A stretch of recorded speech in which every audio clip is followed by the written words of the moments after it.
నమస్తే, welcome to CM today. నేను భానుశ్రీ. ఇక కాంగ్రెస్ పార్టీ కులగణన చేపడతామని చెప్పింది. స్థానిక సంస్థల ఎన్నికలకు 42% రిజర్వేషన్స్ కూడా కల్పిస్తామంటూ చెప్పడం అయితే జరిగింది. అలా చెప్తూనే బీసీలకి ప్రాధాన్యత ఇస్తామని చెప్తూనే ఓ పక్క అట్లా వే అనేది నడుస్తూ ఉండగా ఇటు గ్రాడ్యుయేట్ ఎమ్మెల్సీ ఎన్నికలకు బీసీ అనేటువంటి అభ్యర్థికి ఎవరికైనా కూడా అవకాశం కల్పించకపోగా రెడ్డి అనే ఒక వ్యక్తిని తీసుకొచ్చి పెట్టింది. రెడ్డి అంటే ఆయన లాల్ ఫోర్స్ నరేందర్ ఎవరైతే ఉన్నారో ఆయనను తీసుకొచ్చి ఇక నిలబెట్టిరని చెప్పాలి. ఆయనకు అసలు ఎన్నికలంటే అసలు కాంగ్రెస్ పార్టీకి సంబంధం లేదు ముందుగా మాట్లాడుకుంటే.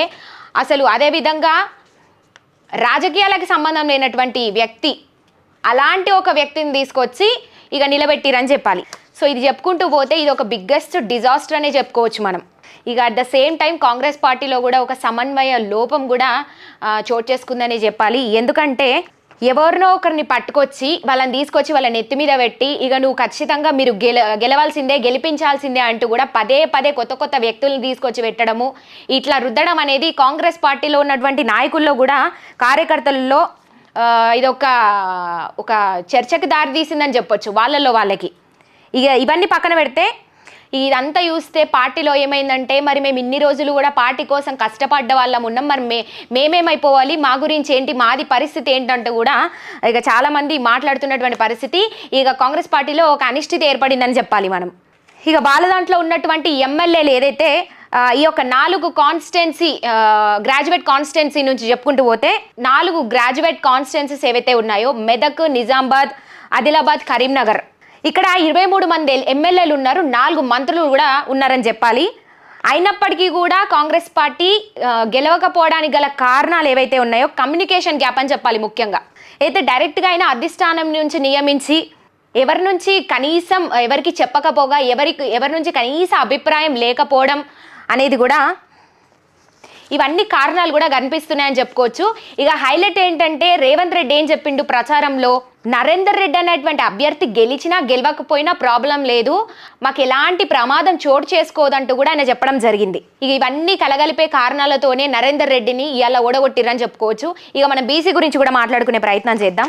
ఇక బీసీ అని అంటే ప్రసన్న హరికృష్ణ, బీసీ నుంచి పోటీ చేసినటువంటి వ్యక్తి ప్రసన్న హరికృష్ణ అని చెప్పుకోవచ్చు. ఇక బీసీ ఇండిపెండెంట్ బీఎస్పీ పార్టీ నుంచి కూడా పోటీ చేసిండు. ఆయన పోటీ చేసినటువంటి ప్రసన్న హరికృష్ణకి దాదాపు 61,000 ఓట్లు లభించాయని చెప్పొచ్చు. ఒకవేళ గనక ఇదే కాంగ్రెస్ పార్టీ నుంచి ఒకవేళ అవకాశం ఇచ్చి ఉంటే, ఏదంటే ప్రసన్న హరికృష్ణ కూడా కాంగ్రెస్ పార్టీ నుంచి పోటీ చేయాలని టికెట్ కోసం కూడా ప్రయత్నించిండు, కానీ అది ఇక విఫలమైంది. అట్లా కానీ గెలిచి ఉంటే అన్డౌట్లెడ్లీ గెలుస్తుండే అని చెప్పాలి ఈరోజు. ఇక వాళ్ళు ఏదైతే పెట్టుకుర్రో బీసీ అనే నినాదంతో ఒక్క టికెట్ ఇచ్చినా కూడా అసలు ఏమాత్రం ఏమాత్రం సందేహం లేకుండా ఈరోజు పూర్తి మద్దతుతోని బీసీల మద్దతుతోని కూడా గెలుపొందుతుండే అని చెప్పొచ్చు. కానీ ఆయన అక్కడ టికెట్ రాకపోయినప్పటికీ కూడా ఈయన ఇండిపెండెంట్గా పోటీ చేసి భారీ మెజారిటీతోనే గెలుపొందారని కూడా మనం చెప్పుకోవచ్చు. కానీ ఇండైరెక్ట్గా కాంగ్రెస్ పార్టీ అభ్యర్థి ఎన్నిక విషయంలోనే తప్పటడుగు వేస్తోందని ఇప్పుడు కాంగ్రెస్ పార్టీ నాయకుల్లో కూడా ఒక చర్చ మొదలైందని చెప్పొచ్చు. ఇంకొకటి ఏంటనంటే ఇండైరెక్ట్గా బీజేపీకి సపోర్ట్ చేసింది కాంగ్రెస్ పార్టీ అని కూడా తెలుస్తోంది. ఇక బీజేపీ విషయానికి వస్తే బీజేపీ కొంత ఇండివిజువల్గా ఏదైతే హిందూ సిద్ధాంతం వల్ల కూడా ఓట్లు పడ్డాయని కూడా చెప్పుకోవచ్చు మనము. అదేవిధంగా బీఆర్ఎస్ కూడా ఇండైరెక్ట్ గా బీజేపీకి సపోర్ట్ చేసింది, బీజేపీకే సహకరించింది, ఇండైరెక్ట్ గా బీజేపీకే ఓట్లు కూడా వేసింది. అందుకు ఈరోజు బీజేపీ కూడా గెలుపొందడానికి గల కారణము ఈ 2 పార్టీలు ఇండైరెక్ట్ గా కూడా సహకరించడం వల్లే ఇది సాధ్యమైంది. అదేవిధంగా బీజేపీకి ఏదైతే హిందూ అనే ఒక నినాదం ఏదైతే ఉందో, హిందూ మతానికి సంబంధించి వాళ్ళ సిద్ధాంతం ఏదైతే ఉందో దానివల్ల కూడా కొంతవరకు గెలుపొందిందని మనకి ఇక్కడ క్లియర్గా అయితే అర్థమవుతోంది. ఇక మనం మొత్తంగా కూడా పరిశీలిస్తే టిట్ ఫర్ టాట్ గేమ్ అనేది అయితే పూర్తిగా నడిచింది. ఒక పొలిటికల్ డ్రామా ఏదైతే ఉంటుందో బీసీ వర్సెస్ రెడ్డి అనేది ఇక టిట్ ఫర్ టాట్ గేమ్ లాగా కూడా కొనసాగిందని చెప్పొచ్చు. తర్వాత డబ్బు ప్రమేయం కూడా కొంతవరకు కనిపించింది. ఇక ఇవన్నీ కలగలిపి అక్కడ గ్రాడ్యుయేట్స్